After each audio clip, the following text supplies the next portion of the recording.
سلام قاتلتي صبوناي قدام سنبت معلتات كقبرلكم ان تمنخو انكوعنا بتيلي بريس بدحال مصاخوم كبلكم فتو ابزناي لومي 10 حمله 2021 مدب تيلي بريس ني اكتيفيست كاسيج راياويتي يحزلكم مصي زلخو نسا دحري وفري علولا بانغان كفيلاوي محرار تግራይን ዘለዋ حساب ወይ ነጽብራ ከተካፍለና ከም ትልሙድ በሙዚቃ ከየኸዘጋግረኩም ከየሰጋግረኩም ማለት እዩ ካሰች ኣብ ህዝቢ ትግራይ ዘለዋ ፍቅሪ በቲ ትመርጾም ደርፍታት ውን ክትፈልጣ ትኽእል ኢኻ ሎሙን ካብ ዝሓለፈ ቀይራ እንተኾነት ኢለ ሓንቲ ደርፊ ክትሰደሊ ሓትያ ነይረ ንሳ ነዛ ደቕስም ትብል ናይ መዝገበ ኣሳይ ደርፊ መሪፃ ኣላ እሞ ናብታ ደርፊ ካሕልፈኩም ንስኹም ከዓ ካልኦት ክካፈልዎ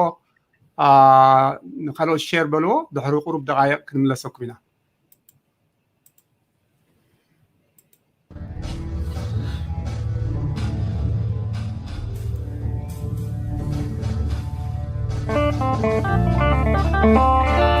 عباي زدفره حوت زملسه هاجر زمعبله ኢትዮጵያ ዘኽበረ አፍሪካ ዘኽበረ ናጽነት ዘበሰረ አይ ወይን እንድዩ ጅግና በዓትረ ወይን ዘበኸለ ጅግና ጅግና ትግራዋይ በኸለ ጅግና ጅግና ተጋሩን በኸለ ጅግና ጅግና ሰርሸው ዓመት ደሙ ዝገበረ ብሔር ብሔረሰብ ሓደ ዘፋኸረ አይ ወይን እንድዩ ጅግና ዝበኸለ من سيلنا تقبلت الحدري بهر بهرسب من زين فلي ايو تقراينا قسين كنبري ايو حوت عدي هبت هبت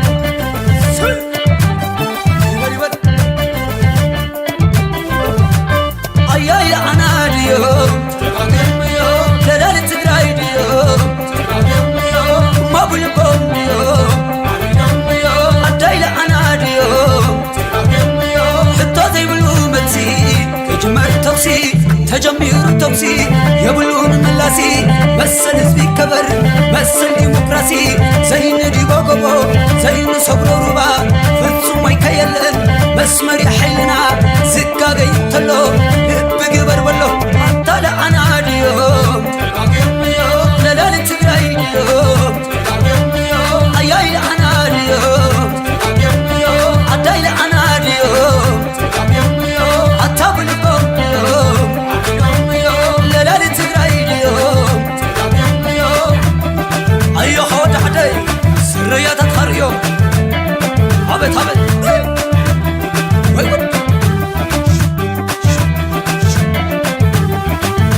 لا لا نقورم لا لا وتملسي كل عالبلا وتحيلو كل عالبلد وتعالوا لاي كل عالبلد وتعامراي كل عالبلد لا لا لا لا لا صندوق صندوق صندوق صندوق صندوق صندوق صندوق صندوق صندوق هم بزبله حق زي فلق قلت ملحسو نبل تقارو صندوق صندوق صندوق أقسم قسم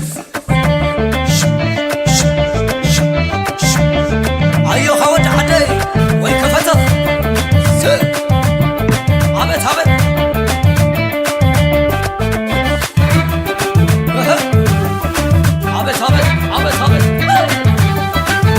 لا لا لا لا لا ودعوا علو كل عالبلد ودمرتاي كل عالبلد والغشي قبلو كل عالبلد على منبسا كل عالبلد ديوانس كل عالبلد صندوق صندوق صندوق صندوق صندوق صندوق صندوق صندوق صندوق هم بزبلة حب زي فلق قلت ملحسو نبل تقارو صندوق صندوق صندوق أقسم قسم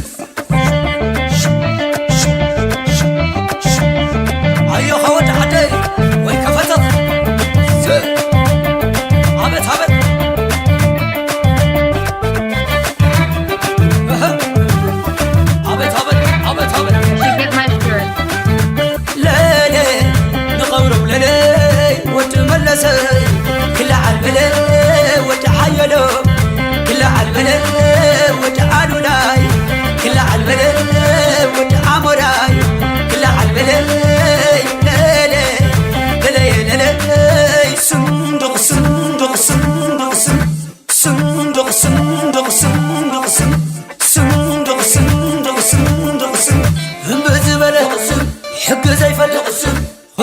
عسو نبل تقارو دغسم أقسم قسم أيو خوات عدي ويكفتل عبت Your camera is off. I'm coming back. Take your time.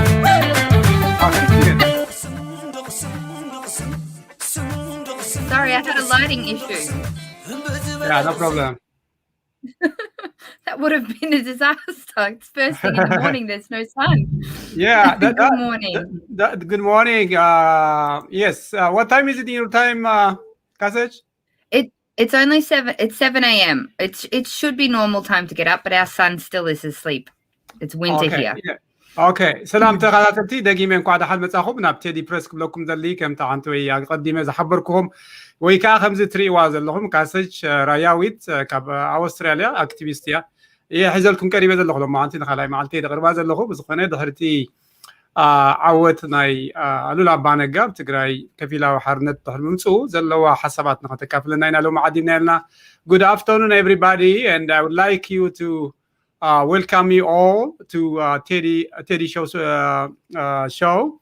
In our program today, Kasech will tell us about her reflection after the Operation Alula Banega and partially liberated Tigray.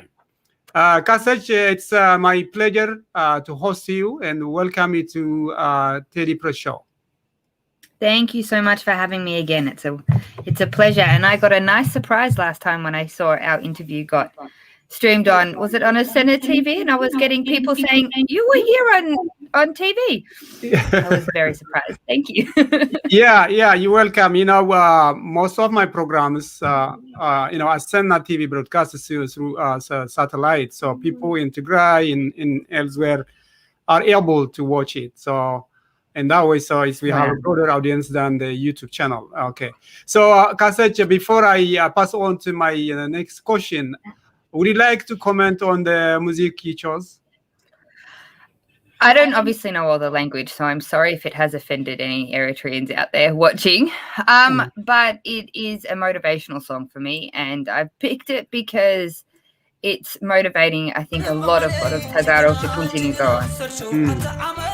Jagana, I know what that is. So the hero. So it's just a motivational song to continue on, to encourage people to continue doing what's right, fighting for their people, and standing up against the genocide and the ethnic cleansing set upon them by Abiy Ahmed mostly, and the Ethiopian extremists, and of course, the Eritrean army, everybody. But it's a song that I know is motivating a lot of people to feel good about, there will be a future, there will be a bright future. So that's why I picked that song. It's a bit of an uplifting thing for our audience. Okay, great. Thank you so much. Let's hear what message you sent recently to all Tigrayans and supporters of Tigray. Let's see. This one. So this is my very first message in Tigrinya. Hopefully it's not my last. And if all you get from this is laughter because my Tigrinya sucks, but you are happy for a minute, then I'm very happy. Okay. እንኳን ደስ በለና ተጋሩ ደክ አደይ ትግራይ ትውት የጋንኩም ባልሰራ ሙሉ የጋበረው አጅኩም አብጎንኩም አለና በጣም የፍክርኩም በጣም የፍክርኩም ሁሉም ተጋሩ በጣም የፍክርኩም በጣም የፍክርኩም. So this is my very first message in Tigrinya. Hopefully it's not my last. And if all you get from this is laughter because my Tigrinya sucks, but you are happy for a minute, then I'm very happy. Okay. እንኳን ደስ በለና ተጋሩ ደክ አደይ ትግራይ ትውት የጋንኩም ባልሰራ ሙሉ የጋበረው አጅኩም አብጎንኩም አለና በጣም የፍክርኩም በጣም የፍክርኩም ሁሉም ተጋሩ በጣም የፍክርኩም.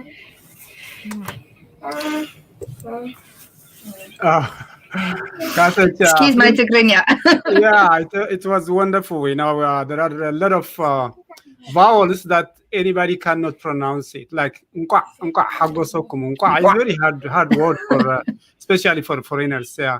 So please take us back to about 2 weeks back and share us the feelings you had or you still have after the operation Alula. Sorry, I just need 1 second. Sorry, my kids have just woken up. Give me 1 second. Okay, no problem. راي زخبركم تخاتلتي بچم كاسج راياويت كاب أستراليا خلت قلعو تقاررهم زلوا واحد محج حبيرهنا نيرام نالبات نساتهم دكيسهم نيرام حج تسيهم كون خليهم ساعات شوعاتنا ينقهوا يزخون زلوا بساعاتهم مالتيو بچم تقدستي سلد خونتي أنا بزيز بنوكهم أتي أدلا سو دكا تسفى قبر قراري بحلهم كتخون كرسي ولا دورسي. Okay. Sorry, they just woke. I just heard them waking up, and I had to be quiet. How old are they, by the way? How old are your kids? They're only juniors. They're 5 and 7. So, okay. But I mean, this day Tagaro. Yeah. Okay. Go ahead. Tell us about your impression, your reflection, right after. The operation Alula Banega and, partially liberated Tigray. To be honest, I haven't reflected. So this will be my first and honest, open reflection about it because it was a shock. I was woken up by my partner. He called from work and said, it's free. And I just, what are you talking about? It's free. Like, I'm in the middle. It was about this time of the morning. So what do you mean it's free? And I've just looked and I just started crying. My honest first reaction was just tears. Like, is this finally over? And then, I started to realize that no, it's not completely over. But wow, they've captured Makala. Like the minute, like when I heard about Alula, like the Operation Alula, I don't believe everything I hear straight away. We've got the grapevine and it tells us, oh, this has happened. And you just go, I'm going to wait back and pause a little bit and wait to, accept what's happened. It was relief, to be honest. My first reaction, that's why I was overwhelmed with relief. Like the suffering is going to stop soon. Hopefully, parts of the suffering has stopped. And it's so symbolic having Makala liberated and having the Prosperity Party out of there. So no matter what people's opinion of the TPLF is prior to this or during it, I'm not on anybody's side politically. I don't have the right to vote. I don't find that my place, but they were the people that were voted in by the people of Tigray. So that was a relief to know that at least one bit of their dignity is restored. The one bit of the Tigrayan or the Tagaro dignity is restored because Prosperity Party was never elected by them. They had their election. They held their election. They were strong and firm against Abiy when he, was forcing them to postpone elections and rig the elections and all of these kind of thing. And that's what triggered a lot of this war is, I think, jealousy, hatred, I'm not sure, politics, wanting to power and sandwich Tigray. So it was a relief that the Tagaro people have one bit of their dignity restored. So that's probably the first overwhelming, feeling that I had. But second to that was, we've still got so much more to go. There is still so much more land that needs to be returned, so many more internally displaced people that need to be returned. We still don't know the whereabouts or the well-being of the refugees that were being housed in Tigray, the Eritrean refugees. We don't know anything of that yet. So for me, it was a double-edged feeling. Like one was of relief, but two of, okay, there's still so much more to go. We can't give up yet. We can't, we've succeeded yet because we've still got all Western Tigray, Southern Tigray Raya is still waiting to be liberated right now. Alamata and Quorum in Raya are under siege and they're being threatened with more civilian massacres. So yeah, it was a good feeling and I was happy and I celebrated with people, there's a Makala song that I don't know if you saw that I shared. It's just the Makala soccer team or football team anthem. And, it's just symbolic that, okay, Makala is free and some dignity is restored, but there's just so much more to go. There's so much more in the rebuilding. So yeah, it's a relief, but it's still, the mountain's still there to climb. Did you expect it could happen so early? Yeah, I had yes and no. I think in my gut instinct, that part of me that connects with who I am said, yes, it will happen soon. But my mind and logic and analysis of the crisis kind of said, oh, it might not, so my mind and my heart were kind of tricking me. I showed all of the footage to an uncle of mine who follows crisis right around the world, follows wars all around the world, and he was shocked. He said, I never expected them to do this. And he said, I don't think the world would have expected them to do this. I think everybody thought the odds were against the TDF, and the fact that they would rise is going to be a shock to everybody. But it was that internal part of me, that part that connects to the, Tigrayan spirit, the Horn of Africa spirit, that knew that the people of Tigrinya speaking background are the strongest people on the planet. And when they fight for their identity. And for me, I thought that part of me knew that they would make it through. Whether I thought it would be this quickly, I probably thought I did think they'd have to do it now, because rainy season's about to start. And if they didn't, it would trap so many more of the soldiers. So this was the best opportunity to do it before the rains really set in. But I think, I thought it would happen, just maybe not as quickly as it did. You mentioned about the Tigrayan spirit. Could you please elaborate it? Look, I study history. History is one of the things that I love to do in my part-time, analyze history. And you look at the early days of actual Alula Abanega, and you look at how the Tigrayan people were fighting together, or the Tigrinya-speaking people were fighting together against the Italians. This, in my belief, this is my personal belief, and this is my personal opinion, and I know many people dispute that they were one people and whatever. I know there's a lot of people that don't agree with me, but I don't care. This is what I believe.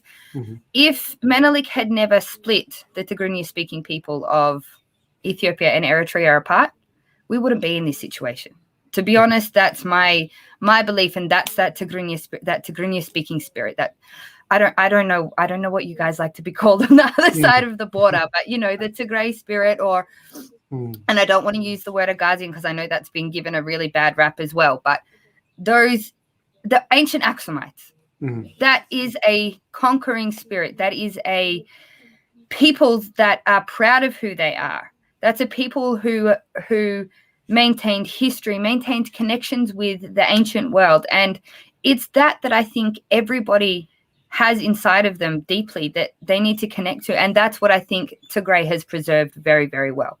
That pride in that Aksumite kingdom, that pride in, we will always defend ourselves. We will always protect ourselves. Nobody will tell us who we are, except for when Menelik sold, split the nation in half. And I feel like that is there, and it just needs to be tapped into. And they did it. They did it this time, and they defended their lands again. And for me, it is the biggest shame that they are having to defend their lands against the Eritrean people, when in history, the Aksumite kingdoms, the Dement kingdoms, all of these ancient realms were linked together. And it's just so obvious through culture. It's so obvious through food. It's so obvious through religion. It's so obvious through language. And it's a shame that they've had to turn on each other like this. But that spirit, I think, is there in all of them. So that's why a battle between brothers is going to be so damaging, because they hold that deep connection to their land and their deep connection to their culture, that I think that's in everyone. What do you say about the Tigrayan strength comes from?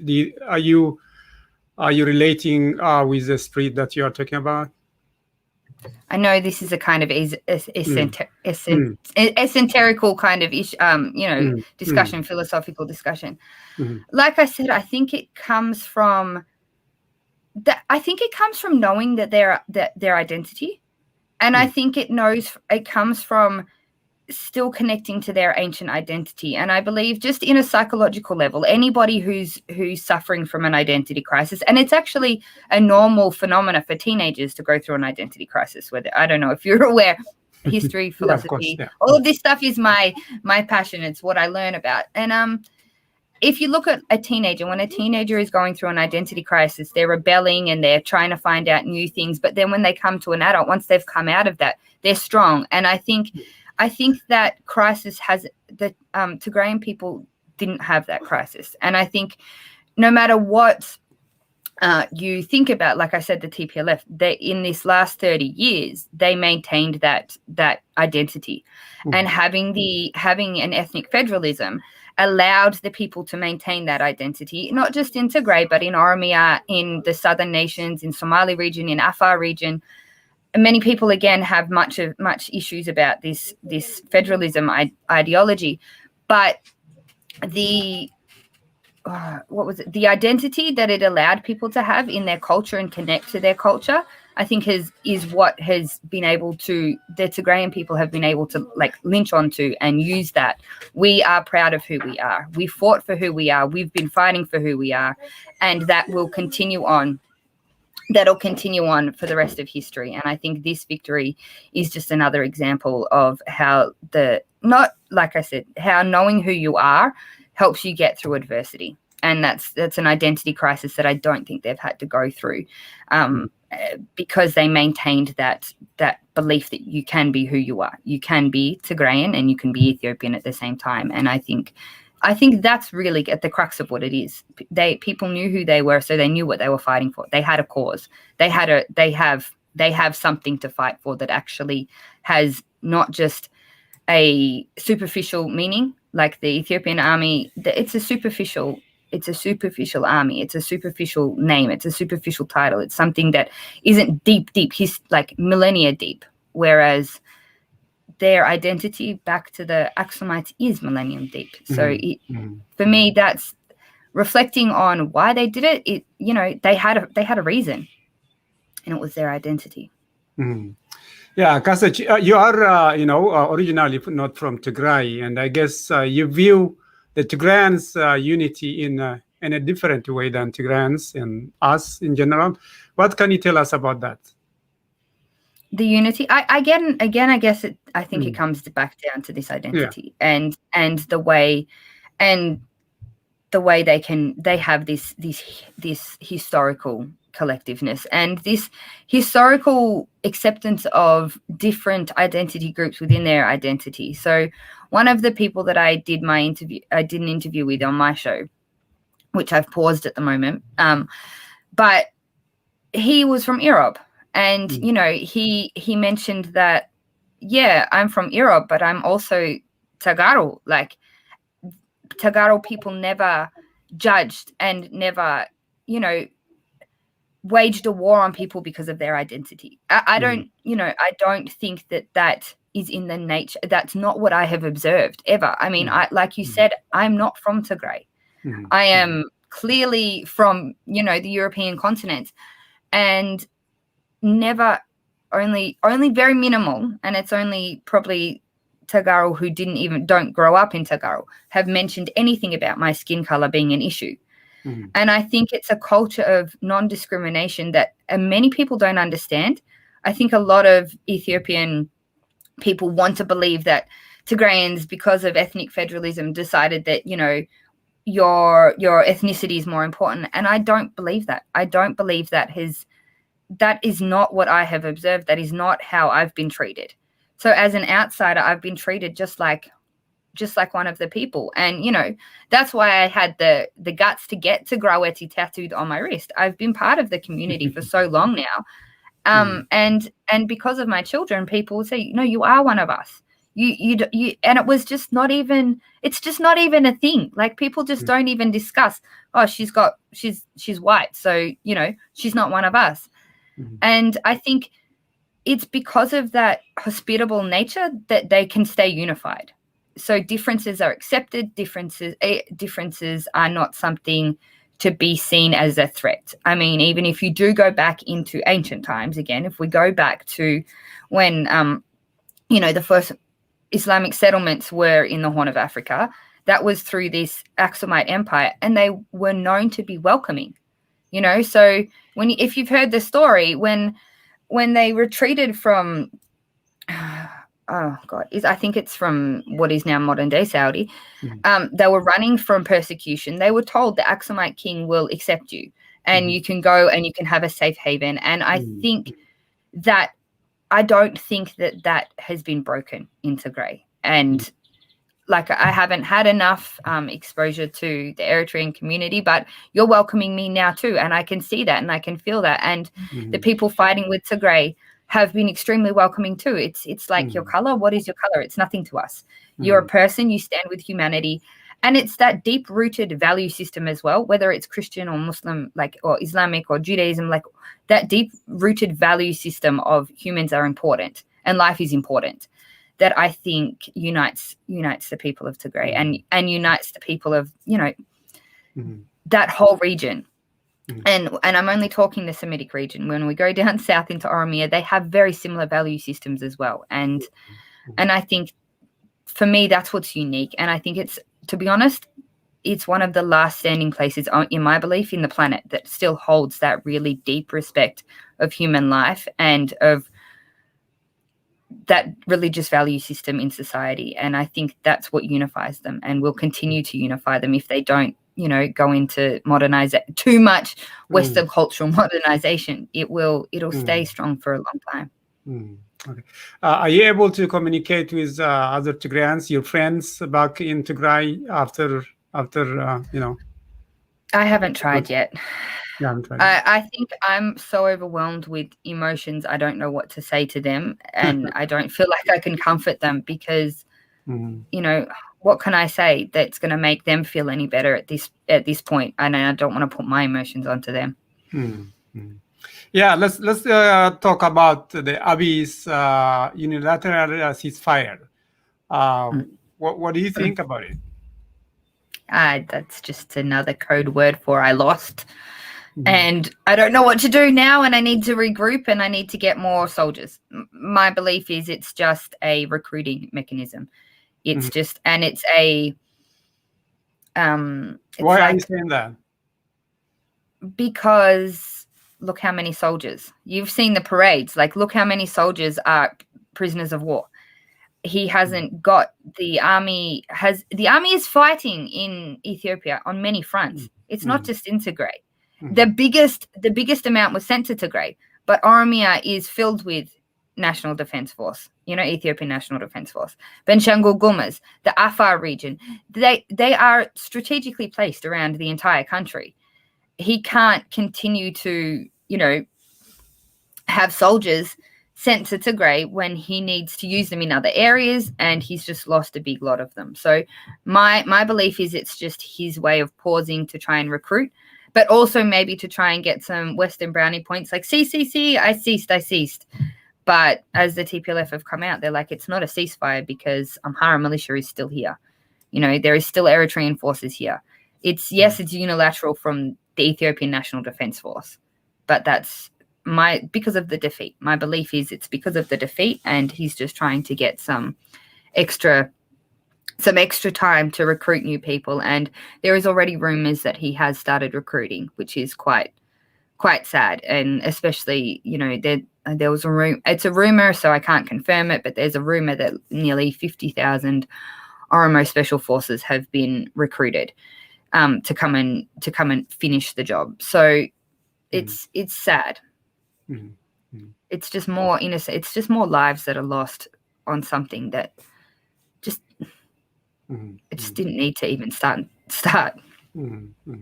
Yeah. Well, what do you think will happen next after? I think the fate of the Tigrayan people is in the defense force, the Tigray Defense Force, and I think, like I said, my gut feeling is I believe and I trust that they will be able to liberate their people. I don't think we've seen the end of the massacres in Western Tigray yet. I think once media and investigations come in, it's going to be more gut wrenching than we think, and that's what I think. But I do think that they'll rebuild, and I don't think that this will be the end of the Tigray nation. At all. I think they will liberate themselves. It's just there is still going to be a lot more heartache to come. That's my belief, because from all evidence so far and from all acts so far, the Fano militia are much less disciplined than the Ethiopian National Defence Force. And even though we've seen some atrocious videos of what they do and, literally taking smiling selfies with dead bodies, it's just disgusting. But we haven't seen yet what the Fano have done. We haven't seen their phones. We haven't seen just how brutal they are and undisciplined they are. And, the amount of massacres that have happened in Western Tigray, I think I'm hoping, my hope is that the Tigrayan Defence Force will remove them as quickly as possible, because these people, they just want blood. They don't really want power. They just want the blood gone so that they can have their land that was only given to them for a tiny amount of time in history. They just want that tiny bit of history, like, returned to them. And it's sad. What I think is to come is not going to be pretty if they're not removed soon. What would be the exit strategy for Tigrayans, do you think? Exit from where? Ethiopia from the mess? It has been very catastrophic, bloody war since now how many 8 months, and you see that the Ethiopians are still recruiting soldiers, and at the same time, the Tigrayans also have to fight for their survival. And what do you think? What would it be the exit strategy for Tigrayans in order actually to have long-lasting peace and development in Tigray and the rest of that region? I think diplomatic relationships need to be made now. So I truly believe that now that that the entitled party, the voted in party is back, they have to start working on international diplomatic relationships. And I think that's coming through already through the aid. So there is some level of diplomacy, but the people that were voted in need to start making diplomatic relationships, and also not just internationally, but nationally as well. And I just saw a tweet just before that Alex DeWaal, not one of the other very good, well-known academic, has said that the TPLF is ready to make some diplomatic relationships with the Oromo people. So now internally it isn't, and I've tried to continue to advocate for people from around the country, because this isn't just a Tigray issue. Abiy is not just a Tigray issue. Abiy is an issue everywhere. So the exit strategy in my mind would be start making those relationships. And I know there are opposition against Isaias in Eritrea as well, or you guys out in the diaspora. My suggestion is make those diplomatic relationships now. Make those strategic relationships now on how we're going to move forward once, the bloodshed has stopped. How you can have thinking on multiple levels, and big picture thinking, small picture thinking. So the big picture thinking for me would be now start making those strategic alliances. Start discussing with politicians from all around the country and trying to make some kind of negotiations.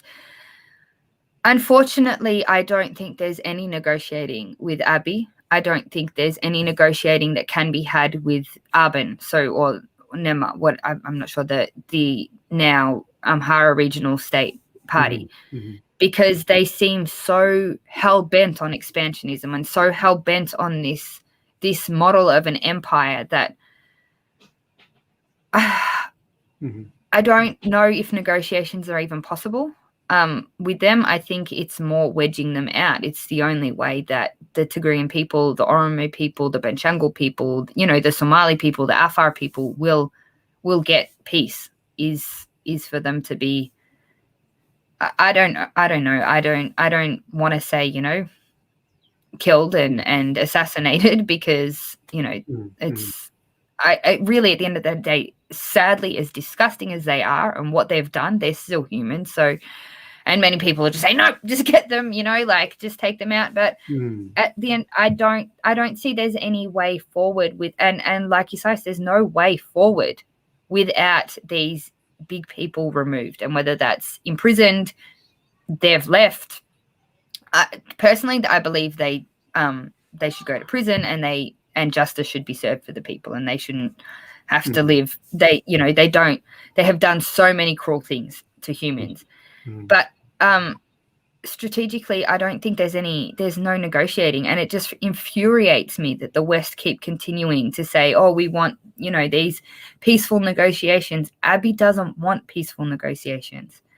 So, I mean, if he's to sit down and negotiate, which he should, it needs to be with a collected body that are united against him. So that's why I think that, the best way forward is to make these alliances, and same with Isaias, is to make these alliances with people that are like-minded in the liberation of their people. Yeah, I see on your social media page sometimes you send messages in Amharic, in Oromo, and one of them, which I saw recently, was this one. So this is my very, very first message in Tigrinya. No, this one, sorry. I don't Not speak Tigrinya one. Yeah, this one. but my best friends do. And when I told them what I wanted to be able to say to Oromo, they translated for me. So here goes. Oromo demaki. Hama yomuti egda. Barabarango brumufeta. Lisumo yo barbade. Ubo dabalami abi ango irabusi.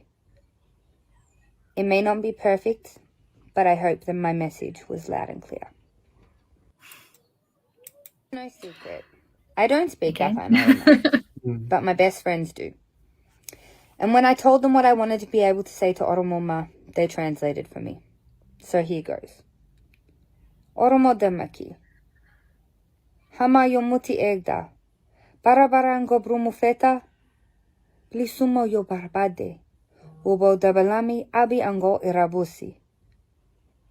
It may not be perfect, but I hope that my message was loud and clear. Stand up Oromo, you mentioned on your Facebook to stand up. So what was your main message on this video clip? So, during this war, as well as, following everything in Tigray, and prior to it, I was already interested in the Oromo protest movement. I was following it loosely. I wasn't necessarily an expert, but during this war, I realized there is a lot to learn about the Oromo struggle, a lot. And like I said, I think of the big picture. And strategically, from the beginning, I was thinking, these people both have the same issue. They both have Abiy. I need to learn more about it. So I sought out people. I've made now friends that will stay with me for life. Like I said, they were my best friends throughout this struggle that have given me the perspective of the Oromo struggle. They've given me books to read about, the Oromo identity, the Oromoma identity. They've given me a lot of information to digest and analyze and dissect. And one of the things that I've realized watching just the social media trends and following analysts and following, activists and things, is there's still quite a divide between the society in how much they support their freedom fighters. And that is a very, very complex reasoning. And I think it comes back down to the formation of the EPRDF, the OPDO, having an identity in the Federation, having an independence identity. So my message was wake up. Oromo people, wake up. Do you want to be slaves to this empire any longer? How much longer do you want to be slaves to the empire of Ethiopia? You say you want freedom. If you want freedom, go and join your freedom fighters, because the only people fighting for your freedom right now is what is called WUBO, or really how we know it is the OLA, the Oromo Liberation Army. And they have the say, and for Tagaro and Oromo, there is a lot of this 30 years, 27 years, there's a lot of political discourse that needs to happen, and a lot of understanding from both sides. And I hope nobody gets offended by this, but I do speak the truth, and that's what I do. both people need to let down their guards a little bit. Tagaro have to stop, constantly defending the TPLF, because Oromo have some legitimacy in what Oromo have legitimacy in some of the claims that they make.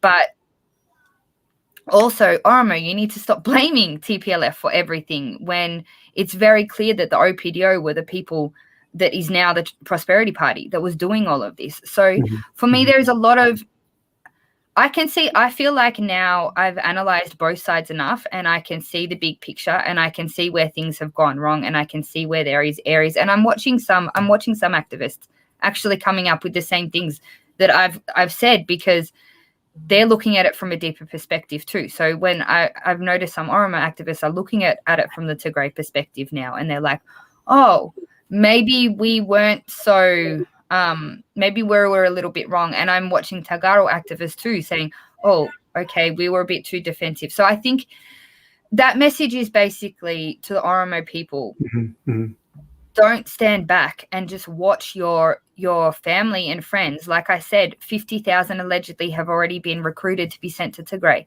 You know the fate of your family. When they go to Tigray, they don't come home. And it's as real as that. I mean, how many soldiers have been left? Again, when you just listen to rumors, the rumors are saying that nearly 200,000 soldiers have been demolished and haven't returned. I mean, these are rumors again, so I can't confirm them. But if you think about the defeat, like just look at the amount of POWs there are, and then think, hang on, how many regiments have come through? How many regiments have come through from Ethiopia that haven't returned? So my message is stop and think for a little bit. Tell your families you have the Oromo Liberation Army. They're in Walega. They're in Borona and Guji. Tell your families to start building the Oromo Liberation Army. And I know there's a lot of issues with how they can do that. And there has been a lot of oppression from the OPDO on supporting this OLF over the time period. But right now is not the time to be concentrating on those fine details. Like, these are fine details in a big storm. You need to have a big picture, and you need to be able to see, okay, you need to, my thinking is you need to be supporting your liberation army to get rid of Abiy in other areas as well. So that's what my message really was. Wake up. Do you want to continue to be enslaved by people like Abiy or this Ethiopianness? Because the more and more I've analyzed that as well, I just go, like I said, it's a very, very shallow identity. It's very new in comparison to the indigenous people of that land. So this Ethiopian identity is a new layer. And yeah, that was my message. Wake up. Wake up and support your liberation. Yeah, great. You have also another message to the Amhara. It's not my last. And if all you get from this is laughter because my Tigrinya sucks. My Tigrinya one again. You were happy for a minute, then I'm very happy. Okay, so I don't have it then. I didn't prepare it. Okay, so... Well, the Amharic one, I can tell. Yeah, I think I thought I prepared it, but I don't have it here. So go ahead. No, that's okay. So yeah, I feel like a little bit of a I don't want to use the word. I feel a bit like I've spread myself very thin by speaking it through the Neptunia. No, I'm thinking about how I've spoken in all three languages. I'm not fluent in them, but I know at least enough to get them translated. Yeah. So my Amharic message was, for 27 years, I blame this entire belief in the Ethiopian society that it's okay to kill Tigrayans on the media. And I think that once the Derg, ex-Derg soldiers, the Ethiopian imperialists left Ethiopia, they clicked onto something that the Tigrayan people didn't, and the Oromo people didn't click onto when it came to living in the West. And that was the influence of media. And then when social media came, they became experts at it. And what I mean by experts isn't, experts in a good way. They learned how to manipulate the minds of people through the use of social media. They learned how to create narratives that didn't exist by just repetition, by repeating the lies. And so my message in Amharic was, for 27 years, which is that these groups have been propagating and promoting the genocide of Tigrayan people because of their loss and their defeat of Addis Ababa, their defeat of the Derg, and their defeat of the imperial goals. So there's two armies here at this point. Mm-hmm.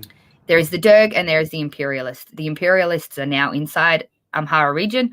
The Derg has returned in many areas of the Ethiopian National Defense Force. So they're back. They created this strategy for 27 years. They always just quote this 27, devilish years, like they weren't even in the country. Mm-hmm. So my message to them was, they've been doing this. They've been promoting this. In 3 years, Abiy activated it. In 3 years, Abiy activated a genocide because of this 27 years, or this time period in media that they have really this propaganda. And you will know Isaias does the same thing in Eritrea. That use of, and being on media, how powerful media can be if you are repeating the same message. You're putting out the same historians up saying this historian said this is, so they became experts in this field, and it won the mass attention of the diaspora. There is not one diaspora from Amhara background, and I only say it in colloquial terms because the Amhara identity, again, is a very superficial identity. It's not, it wasn't as large as it was historically ever. I mean, there was an Amhara identity for a couple of 100 years, but as big as it is, it didn't exist. But these historians in the diaspora have said it. So my message in Amharic was pretty much, this propaganda has been going on for a long time. It's seeped in deep inside some of people, and it's clicked on nerves of people that are hurt inside the country, that did lose family members because they were either Derg soldiers or they were these imperial soldiers. I've forgotten the name of them. So that's been able to activate people in the Amhara region, because many of those people came from that region. So it's been able to activate that fear and that, okay, we need to take out the Tigrayan people again. But the thing is, with Abiy, loyalty doesn't seem to mean anything. So my message was not just really to the Amhara people, and like I said, I don't like to say that all Amhara people are bad. It's mainly the elites and these people in these positions. But it was also to the rest of the country, that if you think by supporting Abiy and the Prosperity Party that you're safe and that you voted him in and he's going to protect your identity, no. I said, you're next. You are next. Anybody who thinks that they're safe and then decides, oh, I'm going to question this identity. I'm not Amhara. I'm not, just Ethiopian. I am Oromo. I am Sidama. I am, Afarian. If you think by supporting Abiy at this time, when he has clearly shown what he's capable of, he has shown you that he has no mercy on wiping out an entire nationality, you're really stupid, and you're next. That's why I said with the Antino, like, you're next. Mm-hmm. Mm-hmm. You think that supporting him now is going to keep you safe, like supporting Menelik was going to keep you safe? You're fooled and you're wrong. Menelik, people all around the country, and that's how Amhara region became Amhara region. They supported Menelik. They gave up their other identity groups. There is 14 other ethnic identity groups inside of Amhara region. Where are they? They've disappeared into nothingness because they thought supporting this empire was going to keep their people safe, and it hasn't. Look, they're used as cannon fodder in Tigray. So my message was, you think you're supporting him now and that's going to keep you safe. It's not. Mm-hmm. Mm-hmm. It's not. You will be next. Yeah, you used to mention also the Neptunia. I don't know what's your understanding about that word. That word is my understanding of that word, and I do use it, and I know it's insulting, and I know many Amhara say it's extremely insulting, but it's the use of force. And now, if you're going to go around and call people colonizers, okay, so what colonizers did in all of Africa, in South America, in North America, in Australia, in New Zealand, they used force against the indigenous people. They used weaponry against the indigenous people. I don't think it's an insult. It's just a truthful term. The term meaning, as it's been described to me by at least people on Oromo side, people on Tigray side, is the use of force to suppress people, the use of weaponry to suppress people. it's not in it. Yes, it's insulting. And I know there's been negative connotations under and it's allegedly labeling Amhara people. I don't use it in that term. So I'm not using, and like I've said, I'm not using it in that term to label Amhara people as Neptunia. No. The empire itself, the ideology, the Ethiopian ideology was built on Neptunia ideology, which was to people submit by force, give up their identity, submit to the empire by force. And it's no different to what any other colonizers did. That's, in my terms, it's in my eyes, when I use that word, it's not to insult Amhara people. It actually doesn't even have any, in my head, it's got no, and I understand that it has been used, kind of try and stop using it a little bit. But that word, meaning by force, it doesn't extend itself just to Amhara people. There, and like I said it in a tweet, and I took it down because I just can't be bothered with the race hate that was coming from Neptunia. There is Gurage Neptunia, and those Gurage Neptunia sold their identity into the Ethiopian Empire. They held a hegemony over Mercato, and they killed off Oromo people. They killed off a lot of native Oromo people. So that term does not just simply apply to the Amhara people. There is right now, Abiy is Oromo. Berhanu Jula is Oromo. They are Neptunia. They are by force killing people to submit to the empire. So this, if people want to stop, change the way you use the word, reframe the way you use it, actually use it for what it is. It's for colonizers, or it's for people who by force support killing people. Isaias is Neptunia. It's not Amhara. He's not Amhara. Isaias is Neptunia. By force, he kills people. So that's why I use it. I don't use it in that, I kind of ignore that. But like I said, there is Gurage Neptunia. There is Oromo Neptunia. There is probably in history Tagaru Neptunia. There is probably, Sidama Neptunia, Walaita Neptunia. There is people that use this force against their own to join the empire. It's not a term in my eyes that's to insult Amhara people. No, they're Amhara people. Their identity was formed from Neptunia. Like I said, those 14 identity groups which were inside Amhara region, where did they go? They were killed by this Ethiopian Neptunia. These people that were told, stop being this nationality group. You have to submit. That's what it's about. That's why I use it. I don't use it to insult Amhara people. And if they want to take it like that. Kasech, you've been following the Ethiopian politics for many, many years now, and particularly the last 3 years since Abiy came to power. Where do you think the Abiy leads Ethiopia to?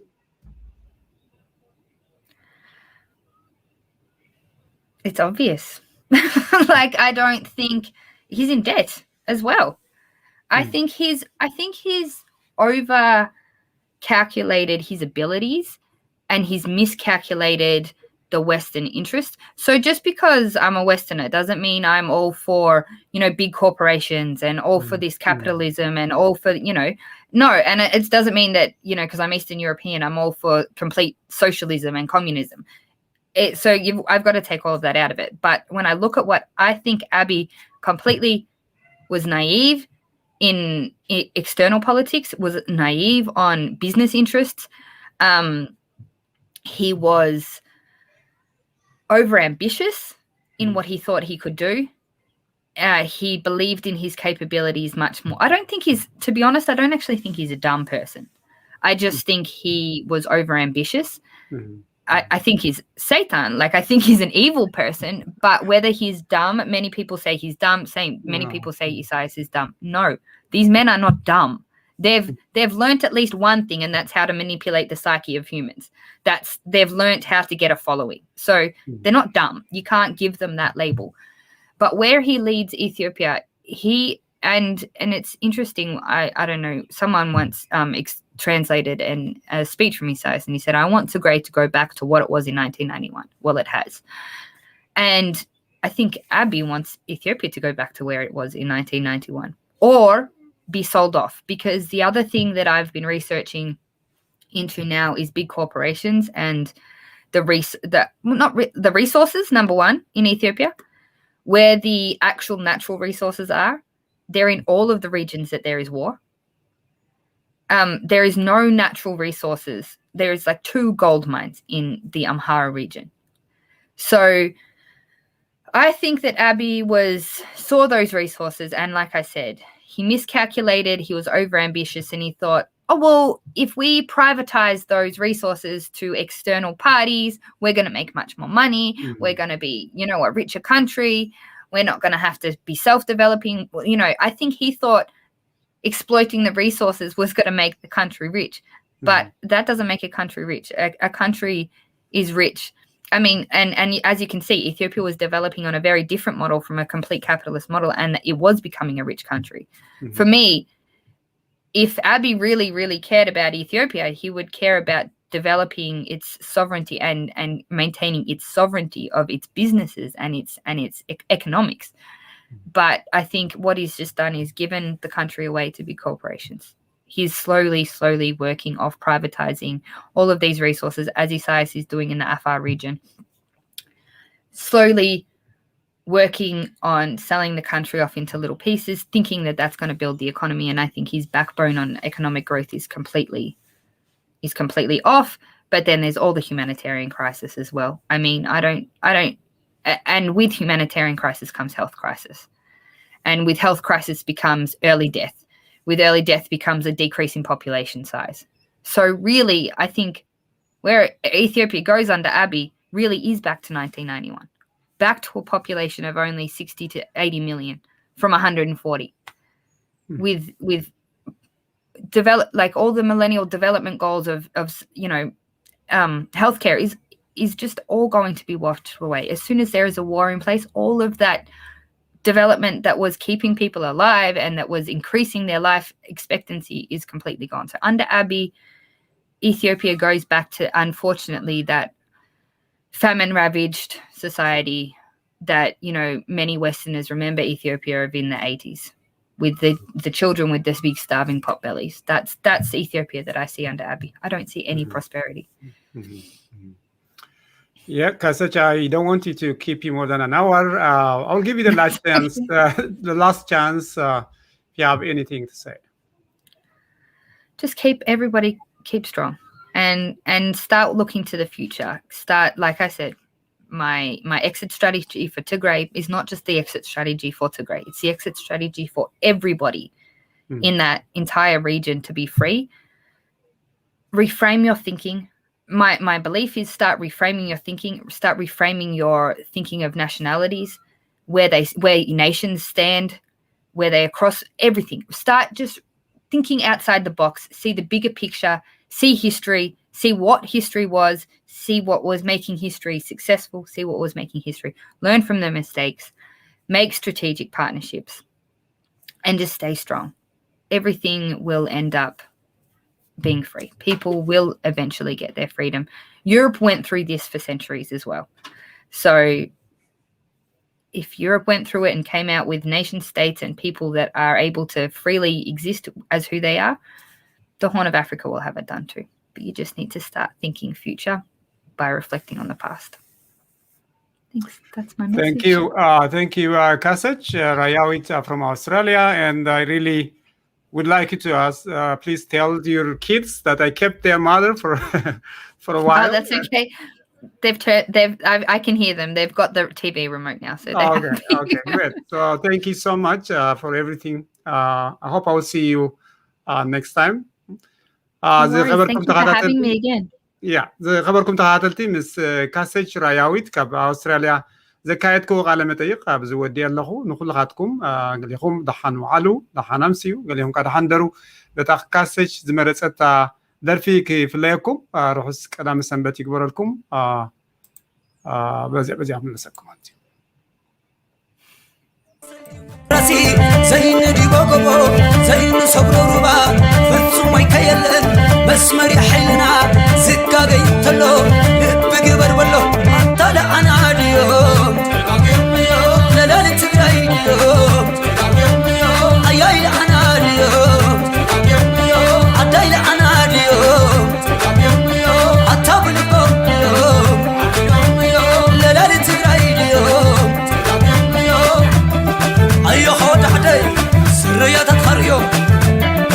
عبت عبت لا لا نغورم لا لا وتملسي كل عالبلا وتحيلو كل عالبلا وتعالوا لاي كل عالبلا وتعامراي كل عالبلا لا لا لا لا لا صندوق صندوق صندوق صندوق صندوق صندوق صندوق صندوق صندوق بزبلة حق زي فلق قلت من حسو نبل تقارو صندوق صندوق أقسم قسم أيو خوات عدي ويكفتر عبت عبت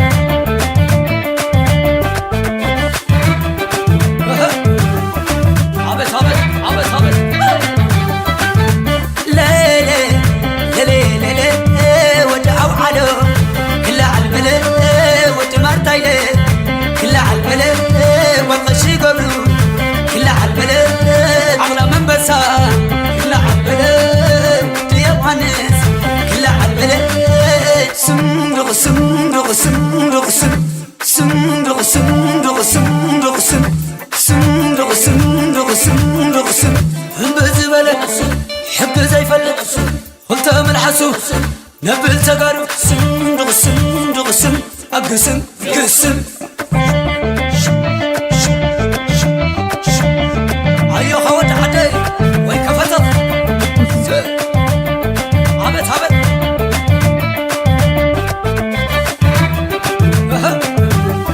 عبت عبت عبت عبت لا لا نغورم لا لا وتملسي كل عالبلا وتحيلو كل عالبلا وتعالوا لاي كل عالبلا وتعامراي كل عالبلا لا لا لا لا لا